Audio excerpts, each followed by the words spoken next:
Señores, buenas noches, soy Federico Galeano Estigarribia, bienvenidos a Líderes. En el programa de hoy el líder invitado es el señor Sebastián Hacha, abogado, exdiputado nacional. Con él vamos a hablar acerca de la situación sanitaria y de las negociaciones para conseguir vacunas. También vamos a conversar acerca de las implicancias de la crisis sanitaria en la política de cara a las elecciones municipales 2021 y las internas presidenciales previstas para el año 2022. Vamos a conversar también acerca de la declaración del gobierno de Estados Unidos, según la cual calificaba a un diputado nacional como significativamente corrupto. Le vamos a consultar a Sebastián Hacha acerca de cuáles son los alcances o las repercusiones de esa declaración. Empezamos como siempre el programa agradeciendo a las empresas auspiciantes. Banco GNB, caminamos juntos desde 1920. Split Tokyo, el aire superior con el pacto de confianza NGO.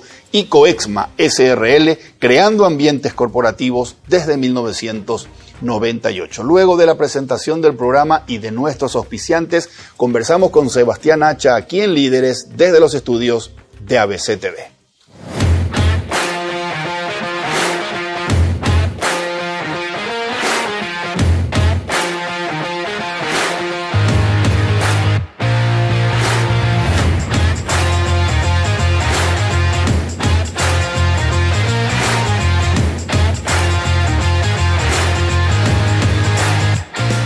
Líderes es presentado por Banco GNB, caminamos juntos desde 1920.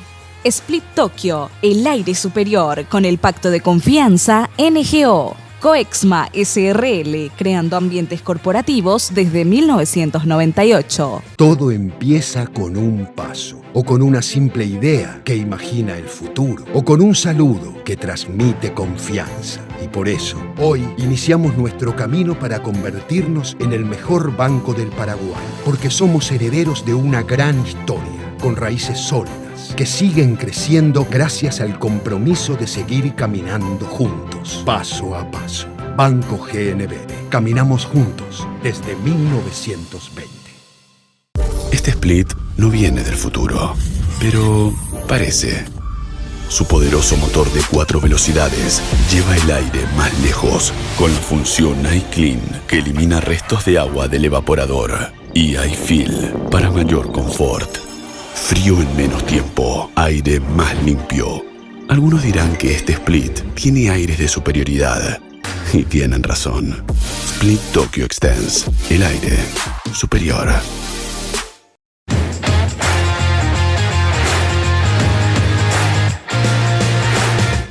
Ya estamos en compañía del señor Sebastián Hacha. Sebastián, buenas noches. Gracias por acompañarnos en Líderes. Buenas noches, Fede. Un saludo a toda la audiencia. Sebastián, quiero empezar hablando contigo acerca de lo siguiente. Febrero 2021 se incauta en Europa cocaína proveniente de Paraguay. 2 meses después, abril 2021, un comunicado del gobierno de Estados Unidos califica a un diputado nacional como significativamente corrupto. ¿Cuáles son las implicancias o las repercusiones, los alcances que tiene esto para el país? Nosotros no somos los mejores alumnos del grado. Vamos a hablar de esa manera.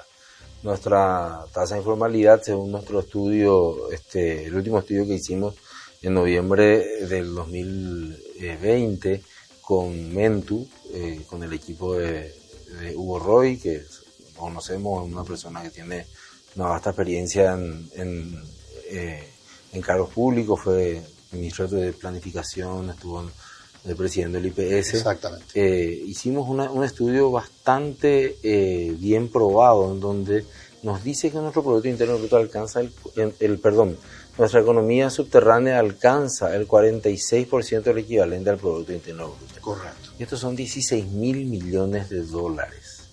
Y allí tenés como dos partes, ¿verdad? Tenés la gente escéptica, te dice, pero ¿de dónde vos sacaste esto? Podemos explicarlo nuevamente, es una medición que lo hacemos a través del método del profesor Freddy Snyder, que trabajó para el Fondo Monetario, y tenés a otra gente que te dice, no, te quedaste corto porque yo sé de operaciones como esta, ¿verdad? O sea, imagínense que en esta operación de, no sé cómo se llama, Europa, no sé, esta última, donde se incautan esta droga, hay 3.500 millones de dólares del valor en Europa de la droga. O sea, quiere decir que en esa descomposición, si hacemos el tracking hacia atrás, hay una serie de instancias en la cual esos lotes de pintura, demás cuestiones, alguien los tuvo que estar abriendo, alguien dejó de controlar, algún lacrado se dejó pasar. O sea, hay instancias privadas y públicas que están metidas en esta institucionalidad paralela, una institucionalidad paralela que te da seguridad, porque para hacer ese tipo de cosas, te puedo asegurar, Federico, siguiendo la ley la ley de la trampa, ¿verdad? Quienes los investigadores saben de esto, investigadores científicos, investigadores policiales, cuando te agarran casi nunca es la primera vez, es la tercera, cuarta, quinta, porque ya te agarraste confianza, ¿verdad? Entonces, alguna persona que en ese movimiento dejó de ser confiable o se enojó por el procedimiento o no le alcanzó o no le pagaron lo que debía, cantó y cayó uno. Y sabemos que la ratio es cae 1 van 10. O sea que en realidad allí podríamos hablar hasta de 30.000 millones de dólares que se mueven así, ¿verdad? Y lógicamente en esa cadena seguramente pagan algo de impuestos en la elaboración de la lata, estoy pensando solamente en la pintura. Pues tenemos el carbón también, la empresa que hace la bolsa de carbón de cartón. No está pensando que adentro va a ir droga, pero correcto, lo hizo, entonces se pagó el IVA. O sea, deberíamos tener algún día la capacidad de poder fraccionar cuánto o dónde ese negocio empieza a disparar hacia abajo, hacia la informalidad, sí, ¿verdad? Pero lo que nos trae esto es un tremendo problema sobre reputación. Lo que nos trae esto en términos económicos reales e inmediatos es una señal de riesgo sobre nuestros bonos hoy colocados en el mercado internacional, que hacen lógicamente que las tasas, aquellas preferenciales de 4, 5 y más que agarremos, el mercado en este momento esté midiendo con otros ojos, y hace que nos tengamos que plantear una serie de cuestiones como por ejemplo cómo encaramos a la corrupción. Todo lo que hemos probado hasta hoy no sirve. No sirve, o sea, seamos absolutamente francos con esto. Le agradezco muchísimo y le agradecemos muchísimo a la gente que de las organizaciones internacionales, de multilaterales de apoyo y más cuestiones por lo que han invertido en Paraguay, hablando de transparencia y demás, pero no sirve. Entonces nosotros tenemos que encontrar un método paraguayo. Esto yo no lo inventé, pueden estudiar, leer el libro de Esther Duflo, que fue Premio Nobel de Economía, donde habla Economía para Todos, se llama el libro, donde ella dice hay que apostar a la investigación social, para una investigación social que se pueda comprobar con algoritmos de que las cosas sirven, no una investigación social de supuestos que yo me meto en la cabeza y llevo a conclusiones que son finalmente un sesgo de lo que yo creo, sino que en realidad que me pueda comprobar la ciencia. Por ejemplo, ella comprobó de que dar un plato de lentejas a las familias de una localidad africana, okay, era mucho más efectivo que pagarle la escuela a los chicos, por ejemplo, ¿verdad? Y después en el final de esa investigación que se hizo en África, descubrió que hablar con los padres, okay, sobre las bondades de la educación aumentaba hasta casi en un 200% la presencialidad de los niños en la escuela hasta el final del ciclo escolar. O sea, las cosas que nosotros pensamos hoy, el putibó y demás cuestiones, son herramientas que ya están en proceso de desaparición, porque nosotros no podemos sentirnos orgullosos porque en los procesos, en los sistemas de ayuda hay cada vez más gente. los gobiernos vienen y te dicen, no, sabes que aumentamos el Putibó o no sé, Tecoponá, y en vez de 90.000 beneficiarios ahora tenemos 120.000, pero entonces es un fracaso. Porque la idea original era que esos productos, esos proyectos, iban a ayudar a que estos 90.000 primeros beneficiarios salgan de la pobreza y vos vayas disminuyendo entonces la cantidad de gente. Bueno, hoy tenemos un cisma mundial que se llama COVID y que obviamente nos descompone absolutamente todos los números. Ahora, si nosotros vamos a esperar que la OMS o la OPS, a través de sus mecanismos que han demostrado una enorme, pero enorme eficiencia, como COVAX, nos provean de las vacunas que pagamos y que todavía no llegan, obviamente eso es un problema. Y es un problema muy grave político también, porque va a hacer surgir nacionalismos que te van a decir, no, en realidad a mí no me interesan más los procesos de integración, sálvese quien pueda y me importa un pito lo que le pasa a mi vecino. En la medida en que estos hechos de corrupción se vuelven tan patológicos, resta capacidad al Estado para que haga aquello que tiene que hacer. Vos planteabas el tema de reemplazar esos subsidios, ese asistencialismo, por otras acciones. Pero para eso tiene que haber un Estado que esté enchufado en la tarea que tiene que hacer. Lo corrupto resta energía, resta recursos, resta tiempo para hacer esto. Por supuesto, porque lo que resta es credibilidad en el aparato estatal y genera una división inconsciente en una confianza hacia cualquier iniciativa que no venga de lo público. Hemos visto en redes hace unas semanas nada más que un chico y su familia están dando de comer, no sé, por lo menos a 2.000 personas diariamente que son familiares de las personas que están con COVID en los centros de internación, cosa que no pudo hacer un conglomerado de 300.000 funcionarios públicos que tenemos.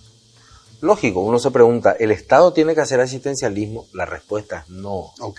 Ahora, el Estado tiene, la Secretaría de Emergencia Nacional no es una crítica al ministro, la DIVEN no es una crítica al director de DIVEN, el Ministerio de Desarrollo Social no es una crítica al ministro, pero no funcionamos como Estado. El Estado es altamente ineficiente, no por voluntad de sus actores, sino por la misma estructura que tiene.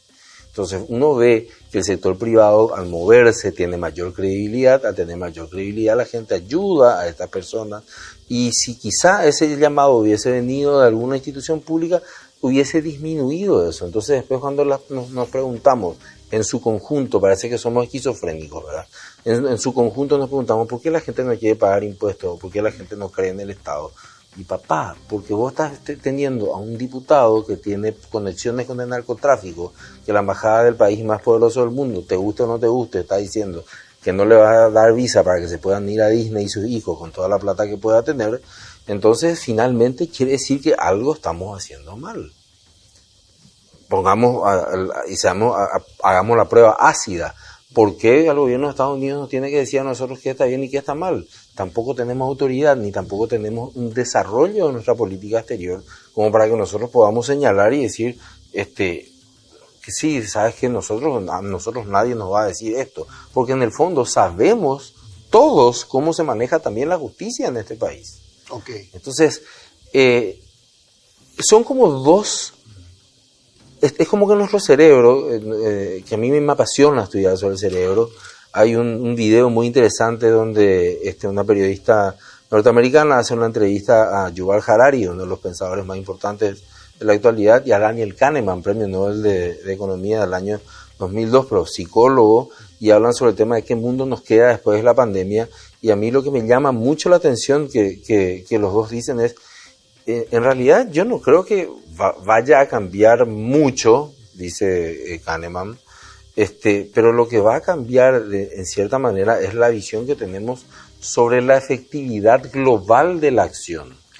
Porque en esa disquisición y que todos tenemos el cerebro partido, el parece el lóbulo izquierdo hace una cosa, el lóbulo derecho está pensando en otra cosa, pensamos, ¿por qué tenemos un país tan corrupto y no me gustan los parlamentarios y no me gustan esto? Pero por otro lado, vos ves que hay un 46% de la economía que es informal. Y en ese 46% de la economía que es informal, estamos todos. Okay. Aunque yo pago mis impuestos, acabo de estar desangrando por haber pagado mi impuesto a la renta personal y demás, pero todos en algún momento compramos sin pedir factura o compramos una fruta en la calle. O sea, no es una línea demasiado recta esa. Correcto. Ahora, el problema es cuando esa cuestión se convierte en regla y la excepción es la formalidad. Cuando uno se va y dice, bueno, pero yo estoy tratando de abrir este negocio, pero sé que mi vecino está haciendo lo mismo, no paga IPS, no tiene permiso municipal, no tiene nada, pero tiene amigos políticos. ¿Verdad? Y en la misma comunidad después decimos, pero qué desastre que es nuestro país. ¿Y cómo piensan que va a ser? Pero qué vergüenza que es el senador. Pero qué vergüenza nuestro Congreso. ¿Y cómo piensan que va a ser? Ok. Seba, recién dijiste algo. El Estado es altamente ineficiente y no por voluntad de los funcionarios. Lo que no hay, nosotros, bueno, y nos sorprendió Macron esta semana porque cierra la ENA, o sea, se convierte la ENA, la Escuela Nacional de Administración Pública en Francia, que es como el ícono mundial de lo que los países deben hacer para preparar a sus gobernantes. Sí, entonces ellos va a cambiar el nombre y va a cambiar todo ya en miras a lo que son las capacidades blandas que tienen que desarrollar los funcionarios y no solamente unas evaluaciones que tienen que ver con la capacidad académica. Acuérdense, nosotros ahora estamos enviando con Becal a gente para que adquiera actividades, capacidades duras, o sea, sepan de matemáticas, de codificación de computadoras, de ciencias de la educación, o sea, estamos en una etapa todavía anterior, pero todavía no tenemos una ENA. Entonces, desde el momento que no tenemos gente que se capacita, no solamente en formarse, uno tiene capacidad en formarse en la función pública, sino en formar redes de contención a los verdaderos usuarios y únicos usuarios del Estado, que somos los contribuyentes. Okay. No podemos nosotros brindar un servicio que sea eficiente. Okay. Si yo tengo que abrir una empresa hoy, tengo que visitar varias instituciones. Tengo que tardar 3 meses en el registro público de la propiedad. Luego tengo que ir, si voy a constituir dentro de mi sociedad un bien inmueble, tengo que ir al catastro, que es una catástrofe en este momento. Y en ese ambiente, otra vez después tengo que pasar por el Ministerio de Industria y Comercio, tengo que pasar por Hacienda para sacarme un RUC. Y entonces, para quienes trabajamos en esto, en asesorías a la empresa y demás cuestiones, tratamos de reducir el nivel de impacto de aterrizaje de empresas que quieren abrir aquí y apuestan a Paraguay, porque encima después no le atienden el teléfono. Son empresas que se les presta un servicio público de comunicación por la empresa estatal de línea baja, no funciona 7 días. Entonces, lógico, el presidente de esa institución tiene preparación, estudió en el extranjero, es excelente, pero toda su plana de ahí abajo está acostumbrada a retirarse a la 1 de la tarde, o sea que después de la 1 vos no puedes hacer absolutamente nada, no te puedes enfermar, no se te puede cortar el teléfono, no se te puede cortar el suministro de energía eléctrica, porque no están motivados, no hay una capacitación en liderazgos y en habilidades blandas de empatía y construcción de equipos. No se conocen, entonces la información que tengo yo acá, ¿por qué la tengo que compartir con una otra institución? Entonces yo tengo que ir a declarar en IPS todo lo que tengo, después tengo que volver a ir a declarar la misma cosa en el Ministerio de Trabajo. ¿Y por qué no comparten la base de datos? Después tengo que ir a declarar otra vez la misma cosa en la SED, pero ¿por qué no tenemos una base de datos? Y después tengo que sacarme la chapa, y la chapa tiene la municipalidad. Entonces, ¿pero por qué no hay una base de datos municipal unificada para saber todas las chapas, de manera que cuando te multen en la ruta, no te quieran coimear, sino que le digas, ¿sabes qué? Agregame nomás a mi próximo impuesto nacional o el que pague? Porque es la única forma que te pueden agarrar. Y te digo por qué. porque no se quiere. O sea, ese es el tema. Ahora, la pregunta es, ¿cómo hacemos para que se quiera? Y allí, en la academia pensamos muchas cosas. Están el tema de los estímulos, que habla Kahneman, habla Thaler, habla Dan Ariely, y habla otro Esther Duflo. Está el tema de la punición, que hay papers muy interesantes, presentó uno de ellos el doctor Gerardo Blanco hace poco, que es el tema de las puniciones colectivas, las puniciones individuales, que es muy interesante para diseñar políticas públicas. O sea, un investigador paraguayo, hoy en día consejero de Itaipú, y que es un aporte muy importante al derecho finalmente, ¿verdad? Sí. Pero también pensamos en hacer un acuerdo social, disminuir o aumentar nuestra tolerancia a ciertos niveles de corrupción. Y yo me imagino en este momento en la casa estarán así, como, ¿qué va a decir este tipo? Y voy a dar el ejemplo de los Estados Unidos y la vacunación. La vacunación en los Estados Unidos es para ciudadanos norteamericanos. Pero sin embargo, 2.400 paraguayos ya se fueron a vacunar, por lo menos. Okay. Entonces uno dice, ¿pero cómo puede ser eso? ¿Es que los Estados Unidos es corrupto? No. Es como dicen Acemoglu y Robinson en su libro, ¿Por qué fracasan los países? Es porque los Estados Unidos tienen normas flexibles, pero de cumplimiento rígido. En cambio aquí, por suerte, se borró el tuit.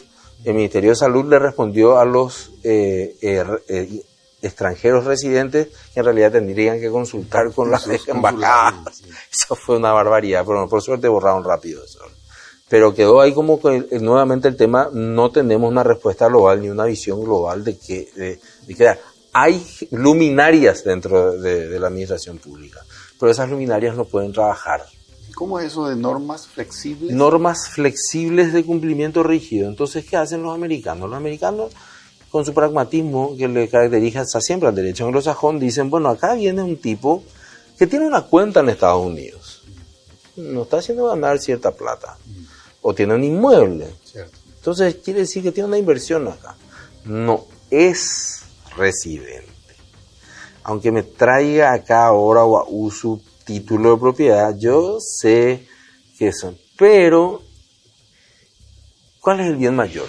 El bien mayor es que este tipo va a estar circulando por los Estados Unidos. Y si yo no le inoculo, él va a seguir contagiando. Entonces, que venga nomás. Ese es un principio muy claro de lo que Acemoglu y Robinson llaman normas flexibles de cumplimiento rígido. Correcto. Aquí en el Paraguay tenemos una norma rígida, pero de cumplimiento flexible. Entonces la norma rígida dice mayores de 80 años. Y en una universidad en Ciudad del Este se vacunaron todos menos mayores de 85 años.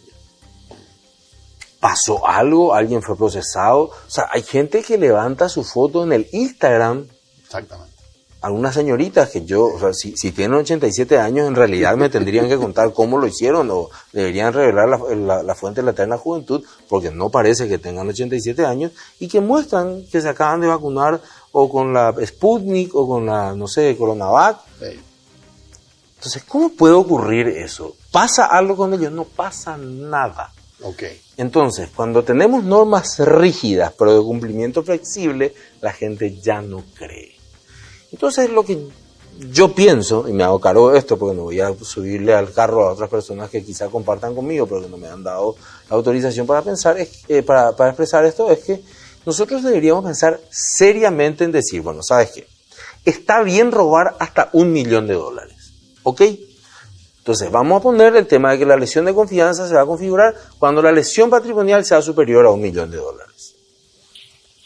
Va a ser más sincero. Porque nosotros acá decimos, no, la lesión, esto es una cosa, no sé. Finalmente, o el tema de la violación de la ley en marchódromo. Vamos a imputar a todas aquellas personas que no pertenezcan al partido de gobierno. Entonces ya sabés vos que si sos del partido de gobierno no te van a imputar. O si son un movimiento político, no te van a imputar. Pero pongamos eso en el acuerdo. Sentémonos y vamos a hablar bien. Sin remeras de partidos políticos. Vamos a ponernos todos remera blanca. Entonces todos vamos a decir, che, ¿cuál es lo que es tu condición para tratar de mejorar? Porque lo que no podemos es seguir vendiendo medicamentos que son de uso exclusivo del Ministerio de Salud del IPS en el patio del INERAM. Eso es lo que ya no podemos hacer. Eso ya supera la barrera. Vamos a poner una barrera. Eso ya es inadmisible. Podés vender medicamentos de tu farmacia en el patio del INERAM. Está bien, no hay problema. Y podiste meter de contrabando y todo. Bueno, después vamos a ver cómo hacemos eso. Pero del ministerio no podemos vender. Estoy siendo muy provocador porque necesitamos llegar a un acuerdo en el cual todos nos sintamos conformes. O decir, ¿sabes qué? No tenés la obligación de tener el 100% de tu empleado en blanco. Vamos a empezar con que la mitad estén en IPS. Pero vamos a hacer que la mitad, entonces ya no me subdeclares. Decime cuánto gana y pagá sobre lo que en realidad gana. Entonces, hay un punto de partida. Hay un punto de competitividad. Porque lo que yo no puedo es que una empresa que cumple todas las normas de compliance, que cumple todas las reglas, esté compitiendo con otra que tiene amigos en el poder, que tenga la mitad de sus productos y sus insumos traídos de contrabando y la mitad de su plana en negro. Correcto. Seba, volvamos después a hablar sobre este tema, porque este tema tiene una pata muy importante que es por el judicial. Así que me gustaría después volver a ese tema, pero ahora quiero que nos enfoquemos un poco en el tema sanitario. ¿Por qué no tenemos vacunas? Y no tenemos vacunas. Y yo me hago cargo de lo que voy a decir. No tenemos vacunas porque el flautista de Hamelin se llama OPS y OMS, con quien muchos de nuestros funcionarios, muchos, no todos, del sistema de salud pública están absolutamente maravillados y le creemos absolutamente todo lo que nos dicen. Y nos dijeron de que ellos iban a conseguir cambiar las leyes de la economía que rigen desde que el ser humano empezó a comerciar.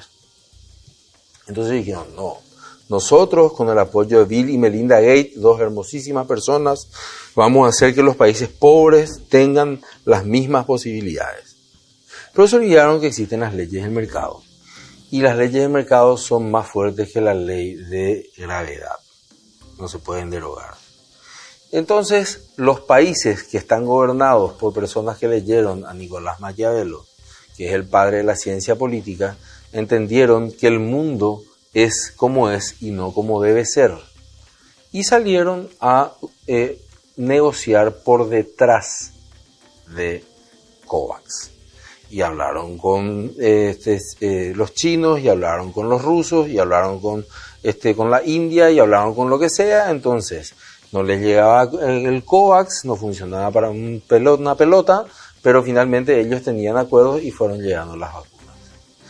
Hay una cosa, y voy a citarla porque lo dijo públicamente, la senadora Desirée Masi en mayo del año pasado ya dijo en el Pleno, ahora hay que empezar a negociar las vacunas. Y yo le doy toda la razón. Podemos discrepar en 1000 cosas con Desirée, pero ella tenía toda la razón. Y lo dijo. Los países que hoy en día tienen vacuna empezaron a negociar por fuera del COVAX en mayo, por lo menos, del año pasado. Nosotros, no. Entonces, ¿qué tenemos ahora? Declaraciones de altos funcionarios que te dicen, estamos impresionados de lo que es la inhumanidad de los laboratorios, el egoísmo de los laboratorios. O sea, yo le quiero decir, flaco, el mundo es así. ¿O qué pensás? Que los tipos invirtieron cientos de miles de millones de dólares para lograr en un año una vacuna, cosa que no se vio en la historia de la humanidad, y vos vas a hacer pucherito y te van a dar la vacuna. O sea, el mundo no funciona así. Discúlpenme, le pido disculpas a la gente que está viendo. Yo no estoy diciendo lo que quiero que pase, estoy diciendo las cosas como son. A nosotros nos han ofrecido comprar en pozo. ¿Qué significa eso? Yo te voy a vender, pero ahora me tenés que poner la plata para que cuando salga yo te reserve. No queremos, porque nosotros estamos con COVAX súper felices porque la OPS es la panacea del mundo. Sobre todo confiando en una institución que depende de la OMS, que la pifió todas. Cierto. Y que no ha tenido la fuerza ni siquiera para condenar a China como gran responsable de esto. Pero se fija en Brasil y ahora en la India, que son una barbaridad, porque es un genocidio y no sé qué. Y China no le deja entrar a los especialistas de la OMS. Genial. Pero lo que pasa es que China es el Big Boss en este momento y tiene la plata en el bolsillo, entonces nadie le jode a China. Correcto. Sebastián, entonces, el tema COVAX no funcionó por leyes del mercado. Algunos le llaman antisolidaridad, le llaman, en realidad son leyes del mercado. Leyes del mercado que en un nivel gubernamental no podés permitirte pensar de que un país te va a regalar algo, porque los países no tienen amigos, tienen socios. Y eso tenemos que entender. Yo estoy convencido que en la Academia Diplomática eso le enseñan en la primera clase. Okay. Pero el problema es que las personas que toman la decisión, volvemos a la organicidad y al funcionamiento sistémico del Estado, ha fracasado rotundamente. Ok. Independientemente al fracaso del mecanismo COVAX, hubo una inacción, como vos dijiste, ya a mediados del año pasado. Independientemente a tener vacunas compradas vía COVAX, había que tener el plan B, que era la negociación directa. Así mismo es. Y en esa negociación directa nosotros bailábamos con una de las más feas, porque como no tenemos relaciones con China, y China produce alrededor de 6 millones de vacunas por día en una fábrica, entonces sabíamos que los chinos no iban a traer, o sea, jugábamos ya con un proveedor menos. Y yo no creo en las brujas, pero que las hay, nos han extorsionado para no darnos las vacunas chinas. Nos han sujeto a decir, ¿sabes qué? Bueno, ustedes son amigos de Taiwán. Quédense con ellos. Quédense con ellos. Y no lo digo yo, Federico. Le hizo una pregunta una periodista de Bloomberg a la vocera de la Cancillería de Beijing en Beijing hace un mes atrás. Y le dijo, ustedes están jugando geopolítica con el Paraguay. Y por supuesto, la tipa se despachó, dijo que no sé qué, no sé. Pero la verdad es que vacunas chinas solamente vimos porque nos donó Chile. 20.000. Entonces, creo que la picardía fue no comprender de que así funciona el mundo. Creo que la picardía es que quizá, no sé, en algunas universidades o en algunas carreras que hacen a la función pública, todavía no han leído a Maquiavelo, que es el padre de la ciencia política, que te ha enseñado que el mundo es como es y no como debe ser. Entonces nos quedamos presos de una cuestión de leyes económicas, de oferta y demanda.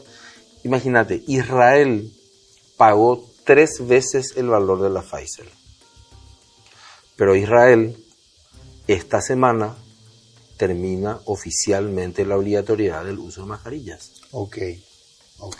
Sebastián, entonces, ¿vos crees que hubiese sido una alternativa romper relaciones diplomáticas con Taiwán para establecer relaciones con China y asegurar vacunas que hoy no tenemos? No, absolutamente.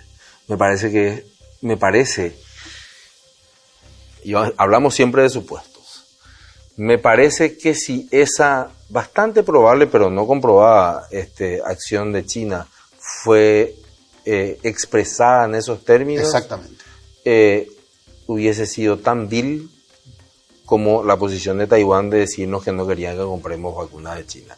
Y eso se ha dicho, o sea, no lo he dicho yo, creo que lo dijo, no sé, el embajador de Taiwán o el canciller de Taiwán, o lo han dicho. Y si ese fue el caso, ¿qué le responderías si yo te digo, es muy fácil lo que tenés que hacer, tenés que romper relaciones con él y mañana yo te voy a enviar 6 millones de dosis? Yo le diría, pero vos te quejás, porque yo estoy, según lo que dice China, apalabrado por Taiwán por regalos y me estás prometiendo otros regalos. Me hace acordar a la declaración de la Junta Superior Gubernativa de 1813 a Buenos Aires, ¿verdad? O sea, vamos a cambiar unas cadenas por otras, o sea, no estamos liberando de España y resulta que vamos a depender de Buenos Aires, o sea, no tiene sentido, es una trampa. Ahora, sigue siendo nuestra responsabilidad. ¿Por qué? Porque no tenemos definida una hoja de ruta de política entre Taiwán y China. Nosotros tenemos que tener definido qué va a pasar entre Taiwán y China.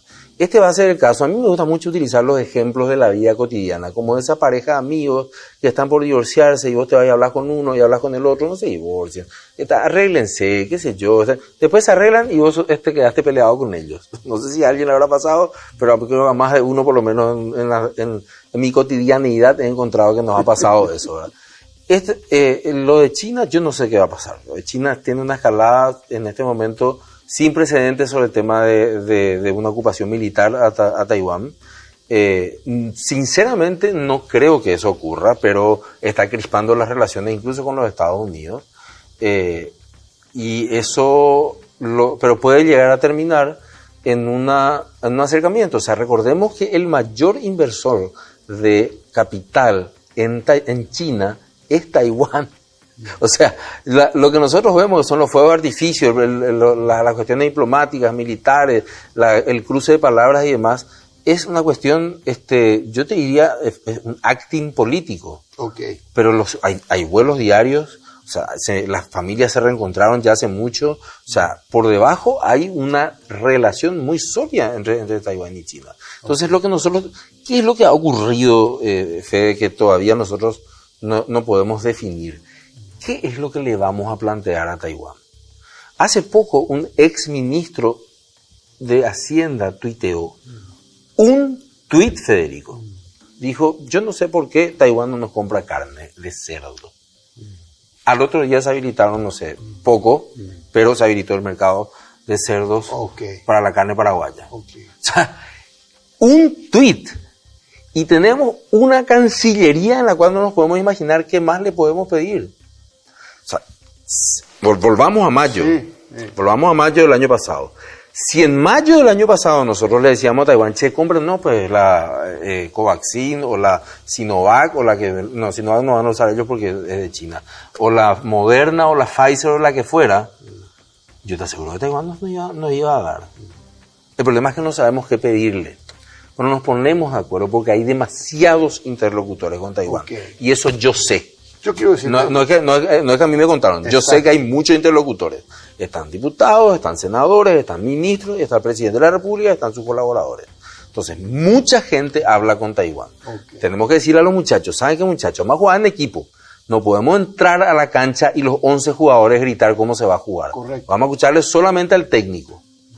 Eso nos pasa, Fede. Perfecto. Yo no desconozco, al contrario, valoro los aportes que ha hecho Taiwán. Absolutamente. Para con nosotros, yo valoro. Lo que me pregunto es, ante la situación que estamos viviendo, colmatación sanitaria, paraguayos que mueren todos los días, estamos por llegar a 100 muertos por día, sí. Tendencia, ¿verdad?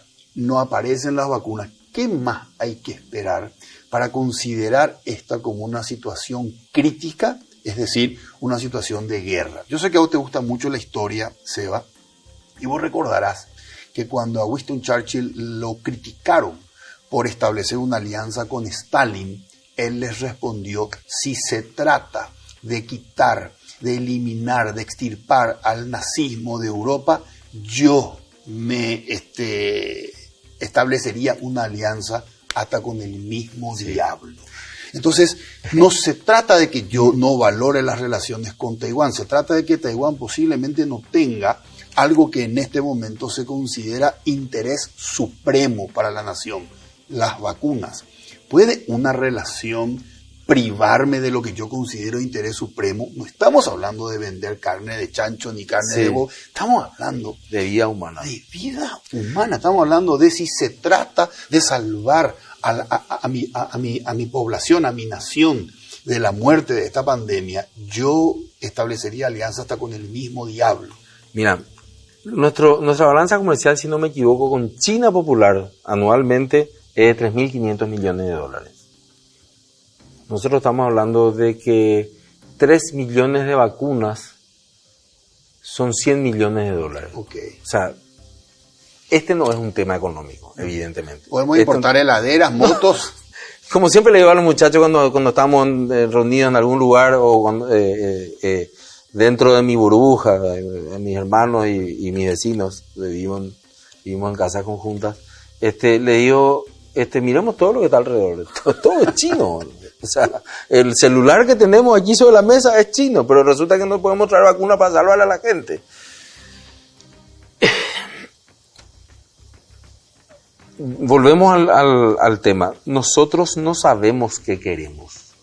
Ese es nuestro problema. Yo no le quiero culpar ni a Taiwán, ni a China, ni a los Estados Unidos. Quiero que nosotros empecemos por abordar nuestros problemas. ¿Qué queremos los paraguayos? ¿Qué queremos? Preguntémonos. ¿Queremos realmente salvarle a la gente? ¿Queremos realmente salvar el negocio?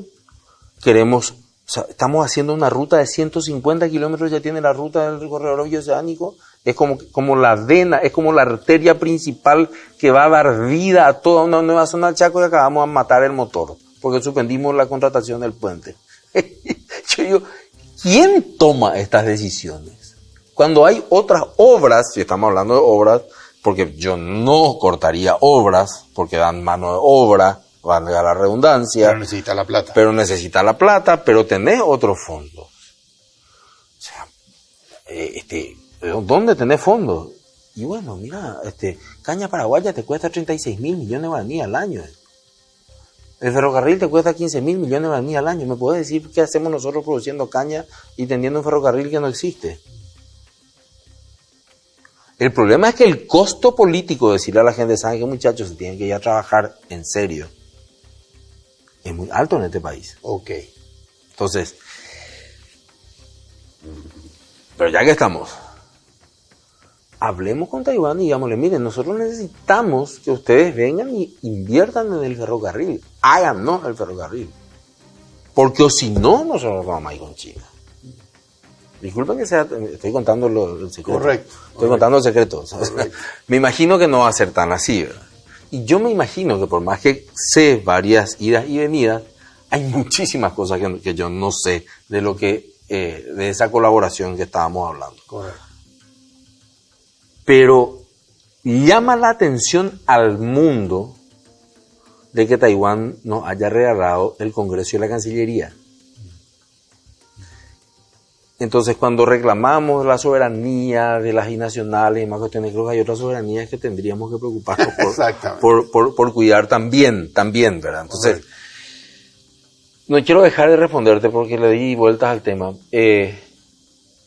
Si en realidad nosotros lo que queremos es salvar vidas, entonces yo me sentaría y le diría, miren señores, acá nosotros tenemos una propuesta seria de que esta gente no va a... Porque eso también hay que entender.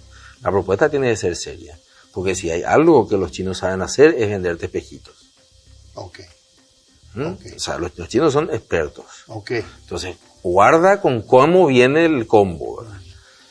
Pero por otro lado también pienso, y no quiero dejar de decir algunas cosas con respecto al comportamiento también de la ciudadanía. Porque no me crean a mí, créanle a Instagram. O sea, la gente en general se pasó farreando el verano y la Semana Santa. Sin tapabocas, sin nada. Y suben la foto, así como estas chicas que se sacan fotos con la vacuna. O sea, y suben, o sea, como para decirte, ¿qué me importa, verdad? Okay. Entonces, hay una cuota de responsabilidad importante del gobierno, pero hay una cuota también de la sociedad en la cual finalmente te dice, sí, no, pero sabes que estoy podrido de estar encerrado. Perfecto. Es cierto.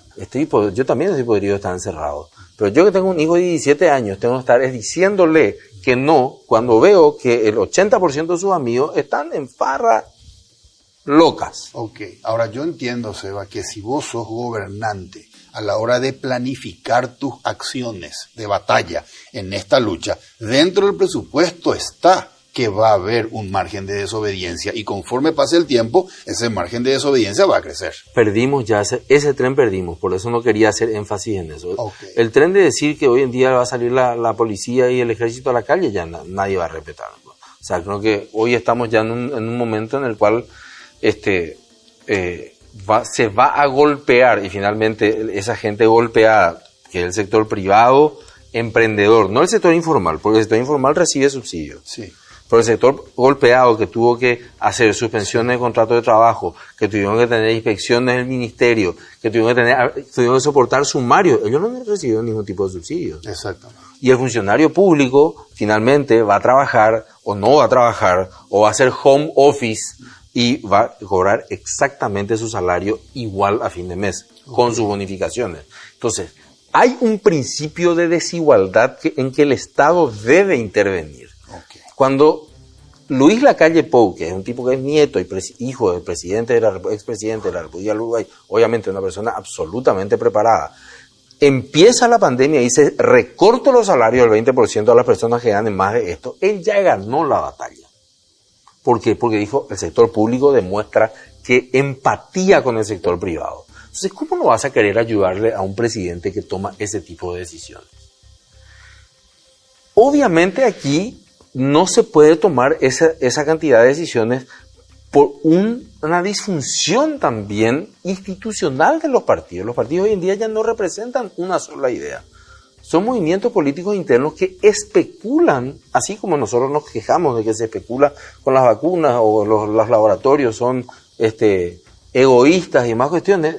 Dentro de los partidos hay bajezas, pero terrible. Entonces, a mí lo que me preocupa finalmente, Fede, es que nosotros no tengamos la posibilidad de decir, ¿sabes qué? Bueno, pero vamos entonces ya no a suspender nomás el puente, queremos salvar vidas en realidad. El presidente de la República que le pida, no sé, una entrevista a Joe Biden, una proactividad de decir, ¿sabes qué? No estás vacunando con Johnson & Johnson, tráeme las 3 millones que tenés ahora. Okay. Porque acá, en mi país, tengo científicos, porque existen, lo suficientemente calificados para decir que el porcentaje, tengo un 2% de posibilidades de morir si adquiero el virus, pero tengo un 0,0006% de tener un trombo si es que me con esa vacuna. Entonces, lógicamente, si tomás ese liderazgo, si los voceros te hablan a la cámara con seguridad y son personas que estudiaron en el exterior y que yo las conozco y te dicen esto es lo que hay que hacer, yo te aseguro que podemos lograr algo. ¿Quién, por ejemplo? Mira, la doctora Graciela Riera, que es la directora del laboratorio de análisis de NEPA, tiene un PhD en biología molecular. Su colega, la otra doctora, no recuerdo ahora su nombre, María Antonieta. O sea, estas son personas que te pueden decir esto. La Sociedad de Infectología, el doctor Mateo Almelli, que lo veo muy activo últimamente. Entonces te dicen esto, entonces vos te vas y le planteás al embajador americano primero, hablas con él y le decís, está bien, ustedes no quieren que compremos de China. ¿Verdad? Claro, no quieren que compremos de China porque ustedes están con un mambo con China. Perfecto. Pero ustedes ahora están dejando de usar, y por 7 días, porque la CDC dijo, en 7 días vamos a rever este tema. Te digo, lo que pasa en Estados Unidos es bastante latinoamericano, en 7 días. Entonces vos tenés paradas, no sé cuántos millones de vacunas en este momento Janssen en Estados Unidos. Que nos traigan acá. No todas, 1 millón. Ok. ¿Las compramos o le pedimos que nos donen? No, le compramos. Porque ya que paramos la obra, paremos la otra obra también, la del puente de Chaco. Y entonces tomamos la decisión, paramos entonces toda la obra, muchachos. Y le salvamos a nuestra gente. Pero no vamos a hacer la parada selectiva. Paro aquella, pero esta no, porque acá tengo que seguir y allá no. ¿Por qué tengo que seguir acá y allá no? ¿O por qué yo tengo que hacer los ojos ciegos con respecto al tema de la vacunación en tal lado y a los otros le caigo con todo y le abro un sumario, no sé cuántas cosas? Correcto. Entonces, la inequidad finalmente, y esta es una cuestión, para mí es una cuestión de las centrales, porque todo el mundo habla de inequidad, está de moda. Desde que Piketty descubrió que en Francia existe inequidad, todo el mundo habla de inequidad. ¿Sinónimo de desigualdad? Sinónimo de desigualdad, exactamente. La desigualdad, porque los franceses pues descubrieron ahora que existe desigualdad. Entonces Piketty escribió un libro, que es Capital del siglo XXI, y todo el mundo está loco con el tema de la desigualdad. La desigualdad existió siempre. O sea, yo no me enojo porque Jeff Bezos gana probablemente, no, Elon Musk gana probablemente $1 millón por minuto más que yo. Esa es una desigualdad. Pero al contrario, yo quiero que venga este hombre porque tiene una virtud y un mérito que yo no tengo, que es el de ganar dinero, y me parece fabuloso. Correcto. ¿Esa es una desigualdad? Es una desigualdad. Para mí no me molesta la desigualdad. Lo que me molesta sí es la pobreza. Y ahí se confunde la desigualdad con la pobreza. Correcto. Y aparte hay una desigualdad que puede ser la desigualdad de Elon Musk o de Jeff Bezos, y otra es la que vos mencionaste, los funcionarios públicos. Exacto. Con el dinero de la recaudación y ahí voy a lo que vos dijiste, la desigualdad que surge del poder judicial, en el cual miran a ver qué dicen los líderes políticos para ver cómo se va a dictar una sentencia. Exactamente. Esa es la desigualdad que nos hace miserables. Exactamente. Sebastián, quiero preguntarte lo siguiente. La semana pasada y esta semana se está hablando mucho de proyectos de ley para tratar de que el gobierno tenga disponibilidad de dinero ante la necesidad de medicamentos. Y surgen proyectos de ley como, por ejemplo, COVID, gasto cero, o que los presupuestos, los gastos socioambientales de las binacionales puedan ser utilizados desde el Poder Ejecutivo. Cuando yo veo los periódicos y me entero al respecto, me surge la siguiente duda. ¿Cuánto por ciento de estos proyectos de ley realmente representan un interés de los diputados y senadores respecto a un problema de salud pública grave? ¿Y cuánto por ciento es oportunismo para la tribuna? Gonzalo Quintana siempre me decía, las decisiones políticas no son buenas ni malas, son correctas o incorrectas. Y para ser correctas tienen que ser necesarias, convenientes y oportunas. Acá lo que vemos mucho es la oportunidad. Vemos mucho la necesidad. Pero son convenientes. Yo me pregunto, a un gobierno que no supo manejar 1.600 millones de dólares y que todos los quienes están aprobando más recursos para el Estado coinciden, porque digo todos porque son los mismos que critican al Estado, están diciendo que le vamos a dar más plata a un Estado ineficiente, me pregunto, ¿desde cuándo vos tenés un gerente que es ineficiente y resolvés en tu asamblea darle más presupuesto para el año siguiente? O sea, lo primero que hace es tratar de ver qué está pasando con ese gerente, ¿verdad? Lo que me impresiona, Federico, en este tema, más allá de que yo creo que va a haber un 50-50, un 50% de oportunismo, digo que no es conveniente, en ningún caso. Para mí es una decisión incorrecta. Es una decisión incorrecta decir que el Estado va a pagar la terapia intensiva de las personas que estuvieron involucradas en eso. Va a reembolsar el gasto de bolsillo. Porque ¿y por qué no a las personas que estuvieron 30 días en una cama normal en el INERAM? O sea, ahí empezamos con las leyes especiales. Charles de Secondat, barón de Montesquieu, en su libro El espíritu de las leyes, decía que la ley tiene que ser como la muerte, igual para todos. Por eso es que en derecho a los abogados nos enseñaron de que las normas tienen que ser generales, perennes y de aplicación irrestricta a todos por igual. Ok. Entonces, cuando uno empieza a hacer este tipo de cuestiones, te van a venir y te van a decir después, no, pero yo no soy víctima de COVID, pero mi hijo se cayó de la moto, se rompió la pierna y estuvo también, y por culpa del COVID, no tuvimos cama y se murió. Yo también quiero una indemnización. Entonces después sabes cómo va a terminar esto, y esto sí conozco muy bien en ampliaciones de esa ley. Modifícase el artículo 5, que entonces aparte de los enfermos de UTI, también a los que estuvieron en el INERAM. Después van a decir, no, pero en el hospital de Ciudad del Este también hubo gente. Entonces se vuelve a modificar la ley. Es como la ley de royalties. La ley de royalties tiene 28 modificaciones, incluyendo nuevos municipios como beneficiarios de los royalties de Itaipú. O sea, yo conozco ya esta historia. Y sé que muchísima gente puede decir que soy un desalmado, que se trata de vidas humanas y demás. Pero yo les aseguro que ni les va a salvar la vida y ni va a salvar las finanzas de la patria. O sea, hay demasiados intermediarios que se van a quedar con este dinero y finalmente esto va a ser un desorden. Lo que sí te decía que me impresiona es la falta de creatividad que existe para este tipo de cuestiones. O sea, ¿por qué no convocamos finalmente a la asociación de sanatorios privados, creo que así se llama, tiene una asociación, le convocamos a los terapistas y le preguntamos más o menos de cuánto estamos hablando?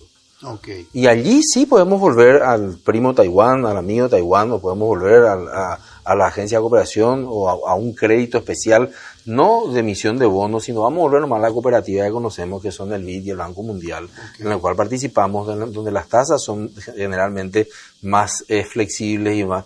Y vamos, o una donación de la OMS, ya que tantas pifiadas le metió, a ver si es que por ahí no nos reembolsa lo de Covaxin, por lo menos para tratar de cubrir eso. Pero nos falta creatividad. Nuestra lógica es decir, el gobierno mal administró 1.600 millones de dólares. Por eso yo le quiero dar 120 millones de dólares más. Entonces, sí, pero acá hay un problema de esquizofrenia social, ¿verdad? O sea, Sebastián, yo tengo que hacer una pausa y te voy a hacer una pregunta y me la respondes luego del corte. Recién dijiste que así como hay una cuota de responsabilidad por inacción o mala gestión del gobierno, en cuanto a cómo estamos hoy sanitariamente, también hay una cuota de responsabilidad en la gente. Okay. Y yo sé de tu preocupación al respecto, porque escribiste un artículo, creo que el nombre del artículo era Dínamo, en donde decías que el problema del COVID teníamos que plantearlo en dos tiempos. Un tiempo de cuidarnos y un tiempo para reclamar sanciones a los responsables por corrupción. Y que el primer tiempo era un tiempo para cuidarse y para cuidarnos. Y que en un segundo tiempo teníamos que presionar para que haya castigo a quienes, La pregunta que te dejo y me la responde después de la pausa. ¿Crees que a partir de esta situación de la pandemia va a existir un voto castigo en próximas elecciones políticas, llámese municipales o llámese internas, coloradas? ¿Crees que va a haber un voto castigo consecuencia de esta situación? Te dejo la pregunta y me la respondes al regreso a la pausa. Vamos a hacer una pausa. Antes les recuerdo que los muebles que usamos en Líderes son proveídos por Coexma SRL, creando ambientes corporativos desde 1998. Hacemos una pausa y regresamos para cerrar el programa con el señor Sebastián Acha. Todo empieza con un paso, o con una simple idea que imagina el futuro, o con un saludo que transmite confianza. Y por eso, hoy iniciamos nuestro camino para convertirnos en el mejor banco del Paraguay, porque somos herederos de una gran historia, con raíces sólidas, que siguen creciendo gracias al compromiso de seguir caminando juntos, paso a paso. Banco GNB. Caminamos juntos desde 1920. Este split no viene del futuro, pero parece. Su poderoso motor de 4 velocidades lleva el aire más lejos con la función iClean que elimina restos de agua del evaporador y iFill para mayor confort. Frío en menos tiempo, aire más limpio. Algunos dirán que este split tiene aires de superioridad. Y tienen razón. Split Tokyo Extends. El aire superior.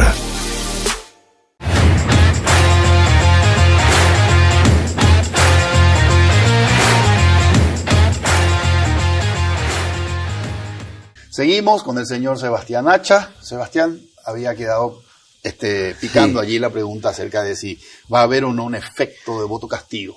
Yo estimo que sí, por eso hay dirigentes importantes de ambos partidos tradicionales a quienes han manifestado públicamente que les gustaría suspender hasta el 2023 las elecciones. Yo creo que no se deben suspender las elecciones. ¿Te referís a las elecciones? A las elecciones municipales. Yo creo que ese deseo de suspender las elecciones es el temor que se tiene de recibir un voto castigo. Y me parece que primero ya no se puede porque considero que es inconstitucional seguir prorrogando el mandato de los intendentes. Okay. Y en segundo lugar, creo que si va a ser así, es muy importante poner a prueba, siguiendo la operación Dínamo, si vamos a pasar o no factura política a las personas que no pudieron o no supieron aprovechar esta oportunidad para hacer bien las cosas. Sebastián, para que haya un voto castigo no debe haber una opción de contrapeso, un líder que represente a quienes tenemos que castigar. Las municipales tienen muchos líderes, por suerte, ¿verdad? Tienen liderazgos locales, tienen concejales y demás en los cuales pueden depositar su confianza, así sean porque sean gente nueva o porque sean gente buena. Okay. Y yo creo que por eso mismo es que no se deben suspender. Hay que hacer las elecciones municipales y podemos hacerlas. Lo ha hecho Perú, Chile tiene en noviembre, lo ha hecho Ecuador. Entonces, en tu opinión, ¿se viene un voto castigo? Yo creo que sí, se viene. Y si no se viene, bueno, entonces ahí volveremos a plantear el tema de cómo hay que encarar el tema de la corrupción, ¿verdad? Que es todo un capítulo aparte. Exactamente. Manejaste mal, entonces te doy más. Sí, ese es un tema que yo particularmente me supera, pero tiene mucho que ver con un mecanismo de recompensas cerebrales. El cerebro es todavía un gran misterio y lo vamos a tocar eso. Ojalá que pronto. Un gustazo conversar contigo. Gracias, Seba. Igualmente, Fede, a vos y a toda la audiencia. Soy Federico Galeano Estigarribia. Esto fue Líderes. Buenas noches. Líderes fue presentado por Banco GNB. Caminamos juntos desde 1920. Split Tokyo, el aire superior con el pacto de confianza NGO. Coexma SRL, creando ambientes corporativos desde 1998.